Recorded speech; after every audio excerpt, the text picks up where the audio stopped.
कक्षा 7 गणित अध्याय 10 बीजी व्यंजक प्रश्नावली 10.1 का 5वां सवाल है कि निम्नलिखित व्यंजकों को एक पदी यानी जिसमें केवल एक पद है, द्विपदी अर्थात जिसमें दो पद हैं और त्रिपद के रूप में वर्गीकृत कीजिए।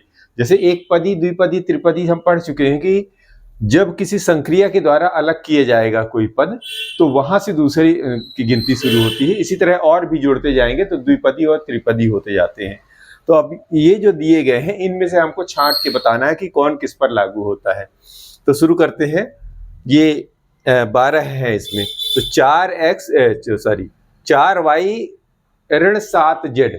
तो देखिए ये एक पद कहलाता है, फिर एक संक्रिया है, फिर इसके बाद एक पद है, तो यानी एक और एक द्विपद।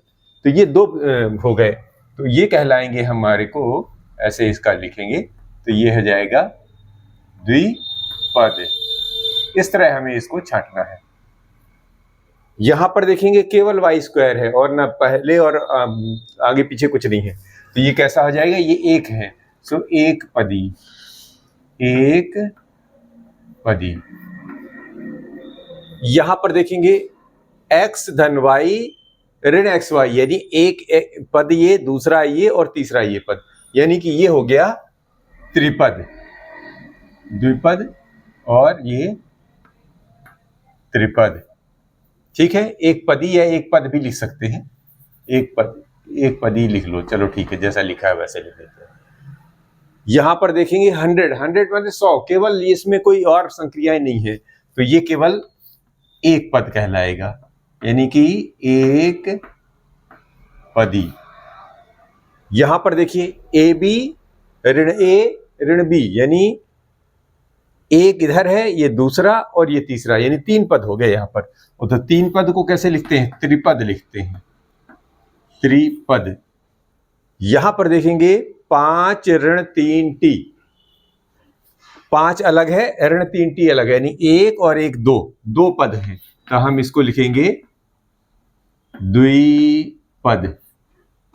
यहां पर देखिए 4p²q ऋण 4pq², यानी एक पद इधर का एक पद इधर का, द्विपद, तो ये बन गया द्विपद।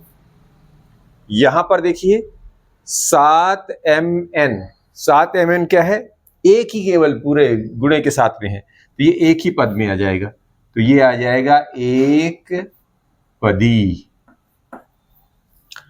यहां पर देखिए z² ऋण 3z धन 8, 1 2 3, तो ये बन जाएगा त्रिपद।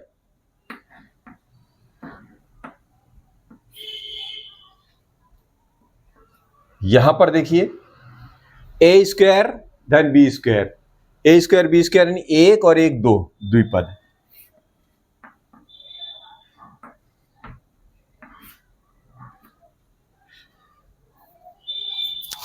यहां पर देखेंगे z² धन z, एक और एक दो, ये भी कहलाएगा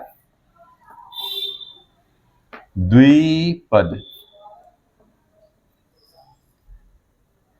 आखिरी इसको भी देख लीजिए, एक धन x और धन x², यानी 1 2 3, तीन पद हैं, तो तीन पद को कैसे लिखेंगे, त्रिपद, त्रिपद। तो इस तरह ये प्रश्न क्रमांक 5 रहा।